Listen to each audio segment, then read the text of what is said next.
Hi everybody and welcome to Everyday Manna. Today we are going to do a little bit different type of program. I've done in the past canning programs. I've done canning tomatoes with my mom. I've done canning meat with Brother Steve Jones. We showed you how to do different types of meat and dishes and can them in the pressure canner. I have done programs to show you how to vacuum seal with your food saver, different meats and things like that. I've also done dry canning in jars with you. And so today I want to talk about long-term food storage.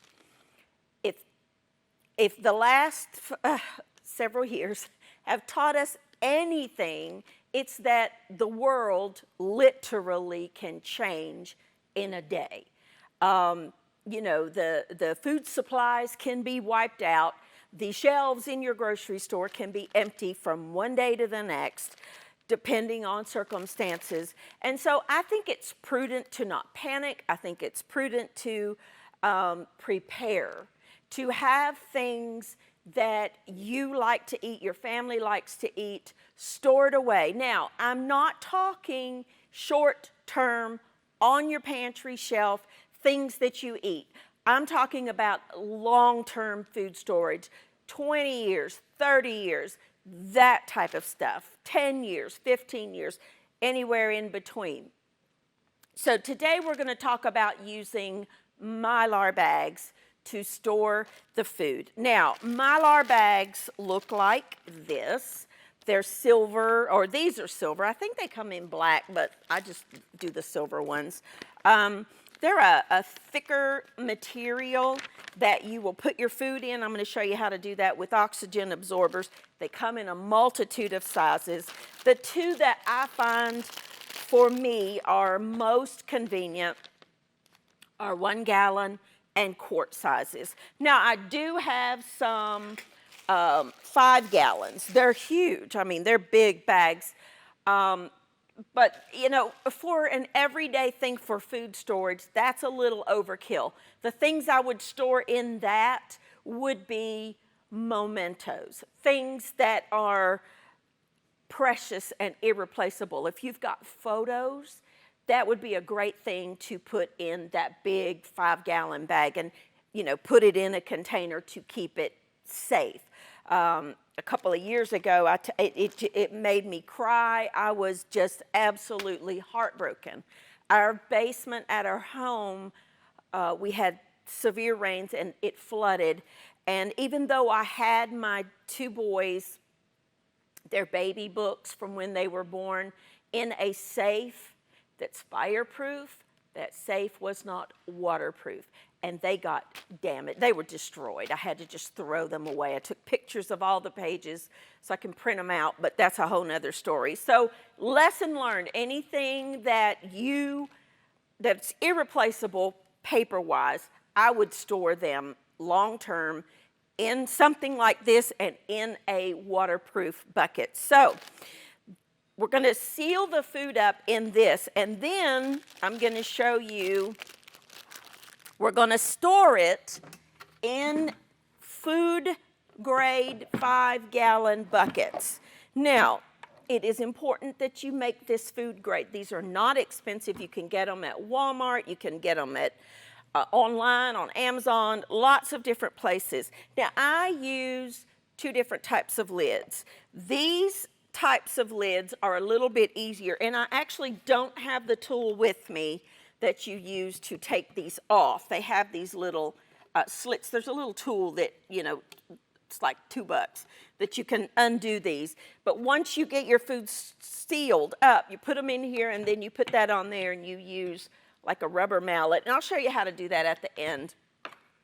Or this is things that you don't need to get into for a long time.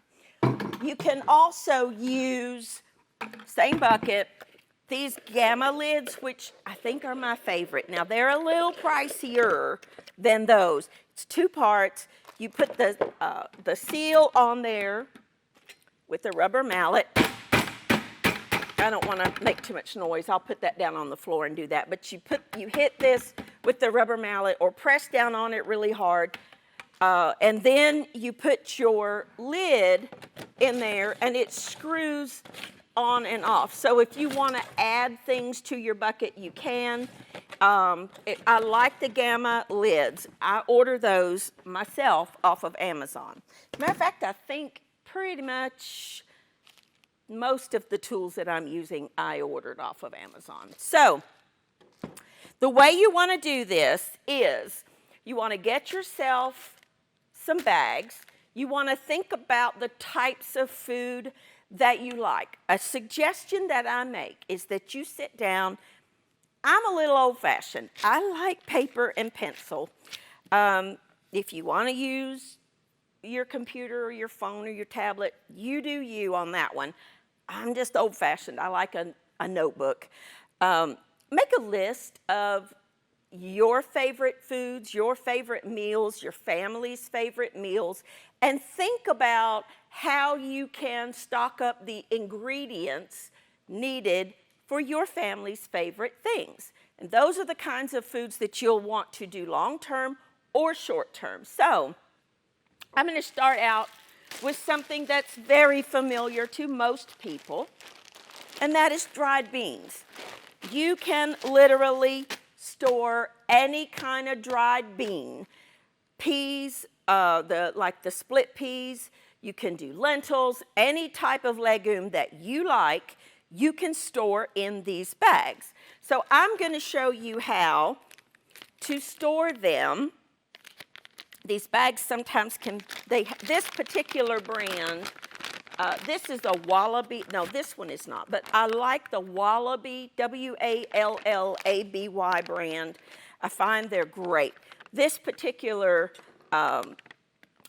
type of bag has a little Ziploc seal on there. Now that's not going to get out all the oxygen, so we're going to seal it up here, but the purpose is if you want to open it in 10 years or 20 years, and use part of what you've got in there, you can close it back up for short term. You can't store it after that in long term. These little things are handy, not necessary. If you've got them, that's great. Put your bags on there and then put whatever it is that you want to store in there. Just open up your container because like this, as you get it from the grocery store, this is not safe long term. Yeah, this will keep a couple of years on your shelf just fine. But dried beans, according to all the research that I've done, dried beans like this will last 20 to 30 years if properly sealed up in these types of bags. You know, I'm just going to do it by hand because most people don't have these. These little things are great for filling up Ziploc bags, and I have several of them, but I'm going to show you how we do it another way. You'll just need some kind of container to set it in, because when you're working with the oxygen absorbers, you got to be quick. Now that is one thing. You've got to be organized. Well, I can't talk and do this at the same time. You've got to be organized. You've got to have all your ducks in a row before you start. And I'm going to show you why in a few minutes. So you want to just put your beans. I'm putting this whole pound bag in here, including the ones I dropped off. These are large lima beans. I love these. Absolutely love them. Okay, and I'm just going to stand them up in my bag because I don't want them to, let me keep that for just a minute. I don't want them to fall over and spill. And I did do something I'm going to tell you not to do that first. The first thing you want to do is label your bags. You can't see through those. So that, I'll label it in a minute. Some of them will come with these little labels. I just use a Sharpie. I think it's easier. This is Great Northern. I'm a lefty. And this is, I'm going to do this in 2 bags. This is 1 pound-ish. I'm not going to weigh them. If you want to be precise, you go right ahead. But I'm not going to do that. If you want to use the labels, go right ahead. I promise you, you'll forget what's in your bag if you don't do this. So let me label this one, large, Lima. I don't know what that means. And then put the month and year of when you did this so that you'll know what you got. All right? So keep a Sharpie handy. And then just fill your bags. Whoops, didn't open them. With your beans. Some of these bags, these are the kind. Some of them do, some of them don't. You see how that kind of opens up? That's so it'll stand up for you. Some of them do. The gallon ones, my gallon ones don't. I don't know if they sell those that do or not, but these particular ones do. So I'm going to put half this bag in each one. You don't have to be exact. If you want to use a scoop, it probably would be a little easier. Just going to eyeball it and get it as even as possible. And then I'm going to show you some of the other things we can store. See, that looks about right. So I'm just going to put these in here for the moment. And then, just for time's sake, I'm not going to do this, but I've got 8 pounds of pinto beans in here, so I would just use my bags, divide this up the same as what we did here. Label your bags. Another thing that's really good to store is rice, but white rice only. Brown rice, while this is delicious and this is nutritious, for the long-term storage like I'm talking about, the 20-year storage, this won't work because the outer hull of the brown rice has not been removed like it has on white rice, and the oils that are in the rice, the germ as they call it, and the oils on the outer hull will go rancid. This, of course, will, in this bag, this is good for 3-4 years, but it won't store long-term in our Mylar bags. It will go rancid. So make sure that you are storing white rice. Now, my particular favorite is jasmine. That's just what I like. And I would do the same process. I would just, open my bags, label my bags. All right, jasmine. I like jasmine rice. It's a white rice. But you could do any kind of white rice, basmati, long grain, whatever you like. Okay? Label your bags, and just the same as this. So I'm going to just fill up. I'm going to take this whole bag. I'm going to fill up my bags, and when I come back, I'm going to have 10 bags of stuff, and then we will go into how do you seal these bags. I'll be back in just a minute.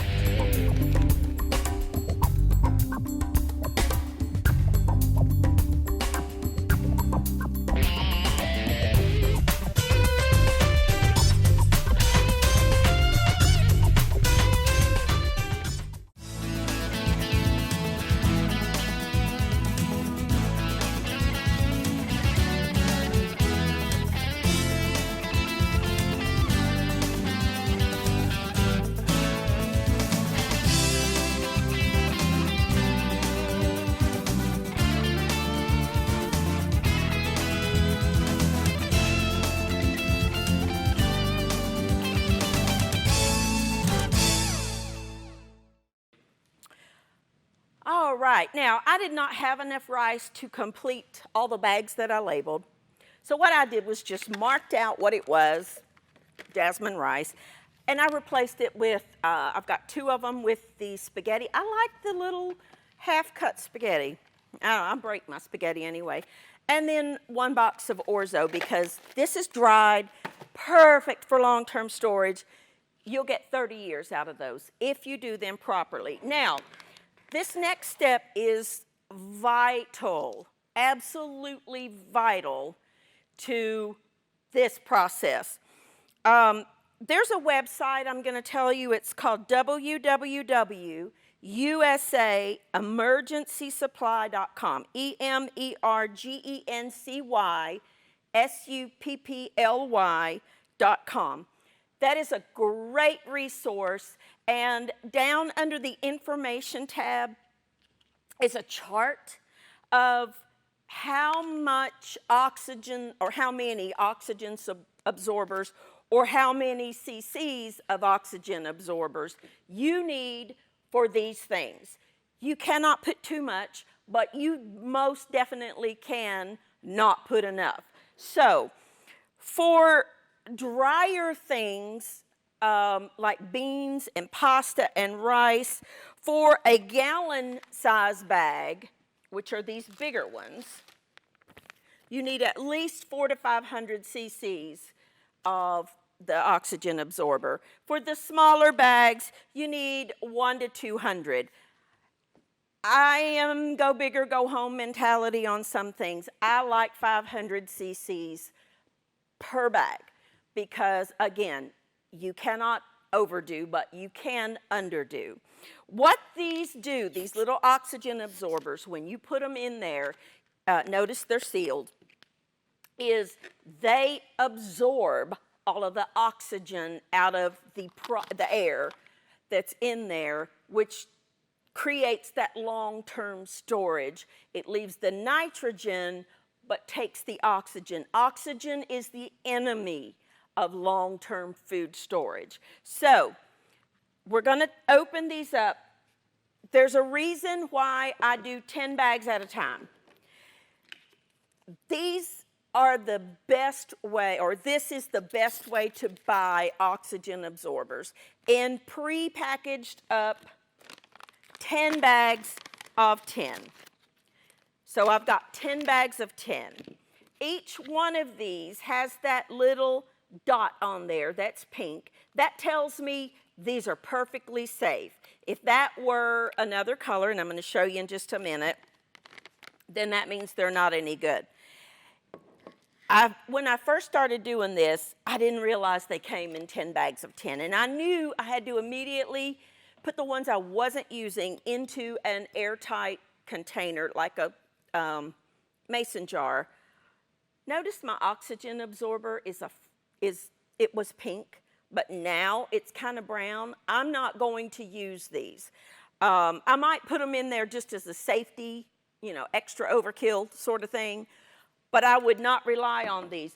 That is why I'm telling you, when you buy your oxygen absorbers, do not buy the bags that don't have individually sealed 10 bags of 10, because I don't care how much food you've got to do, you will not be able to work fast enough, and you got to work fast at this point to not, once they are exposed to air, they start absorbing, and they're useless after that. So make sure, no matter if you're getting 100 cc's, 200, 300, 500, or 1,000, which is the ones I've seen, that's how they come, get the ones that are 10 bags of 10. Again, this brand is Wallaby. I really do like their stuff. They're not sponsoring this. It's just I like their stuff. So I have 10 oxygen absorbers. Mine are 500 cc's, I do believe. It will tell you on here. Yeah, they're 500 cc's. So I'm going to put one in each bag and then seal it. But I want to talk about sealing before I put them in the bag. You can do this one. They say you can use an iron. I've never done that. I don't think I want to try that with a clothing iron. What I do is I have a hot iron, a flat iron that I use on my hair, and I have it on hot, and you can use this, and I'll show you both methods when we get there, or, and this works perfect, but if you're going to do a lot of this, I would invest in a sealer machine. Plug it up. In the front here is a dial that, depending on what you're doing, let me show you the little dial right here. Depending on what you're doing with this, And there's instructions with the thing. If you're sealing up a bag of potato chips at home in their container, which you can do with this, you know, you need it on one. But if you're doing a thicker Mylar bag, I like it on like 6 or 7. So let me show you what to do. All right, get yourself ready and cut open your oxygen absorbers. Work fast, okay? I'm putting one in each one. Okay? I didn't need my little thing here. Because these have the zip lock, I'm going to go ahead and zip them. That'll stop the air from getting in, and then I'll seal them. If your bags don't have it and my gallon bags don't have it, it's okay. Just work quick. It's nice to have some help when you're doing this. Okay, but I am going to zip these closed. They're not sealed. They're just preventative measures. I do like the little, like Ziploc bag seals. I find them very convenient. Okay, now let me show you how to seal them because they are not sealed. I'll show you first. Can you see this real good? Do I need to move this stuff? Take your flat iron. Be careful, it's hot. Now, you want to go above this little line here. If you've got your gallon bag, there's a little tab on them where you rip it. This one doesn't seal. Excuse me. You would do it at the top. What you want to do is take your flat iron, and I like to take mine like halfway across, hold it for a few seconds. You see that? Flip it over. Make sure that you're crossing over where you had the first one. Kind of squeeze it on there. And just to be safe, I do kind of go this way. This is probably not necessary, but I do it. That bag is sealed. There's no getting that open like that. That is completely sealed. Now, let me say these will not shrink up like your vacuum seal, but they will become a little less movable once that oxygen starts. So I'm going to do another one with the flat iron. You can get cheap flat irons anywhere. This one is not a cheap one. This one is a Babyliss Pro, because for those of you that don't know it, I am a licensed hairdresser, have been since 1983. So I do tend to use a lot of professional products. That's not part of this program, but you can get any flat iron will work.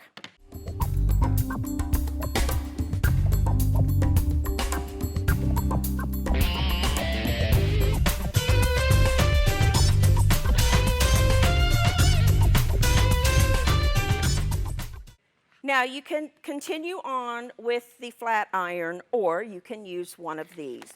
What you want to do is you want to place the tab above where that little zipper is on your machine, press it down, and when that light goes off, you're sealed. All right? That's sealed right there. You can do it twice. You can do a double seal if you want. I'll go up a little higher. All right? Now, that's all sealed, and I'm putting them in my little bucket there as I go. Let me show you another one. Just put it on your machine. When your light goes off, I'm going to do another one just because I want to. All right, that is sealed. I'm putting it down in my bucket as I go. Now, the reason you want to work quick is, let me do this again. I don't like the way that looks. Let's do this one again. This is quicker, but you can also use these. Just do it like that and like that. However you want to do it is fine. And then put them in I'm putting them, as I seal them, I'm putting them down in my bucket here. and I will make a label and put on top of my bucket what is what. This is a great way to do long-term storage, and I did not have that where I could see my light. There we go. Now, okay, got a couple more. But this is a great way to build up your long-term food storage because we do need to be prepared. These type products, dried pastas, beans, things like that, rice, they will stay good to eat in this and in a rodent-proof container. I like the food grade buckets, 20 to 30 years. When you buy something off the shelf, it is not going to stay fresh that long. So these are just some things. I got one last one. These are just some things that you can do to store food for your family when crisis hits.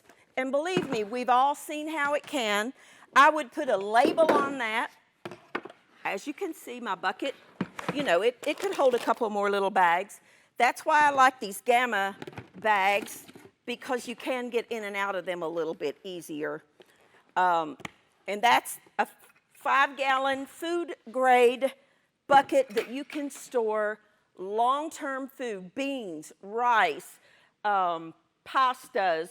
I've got some other things over here. We're going to do a part 2 to this series because I want to talk about what you can use, but you can't put the oxygen in. So thank you for joining with me, and I'll see you next time on our long-term food storage programs on Everyday Manna.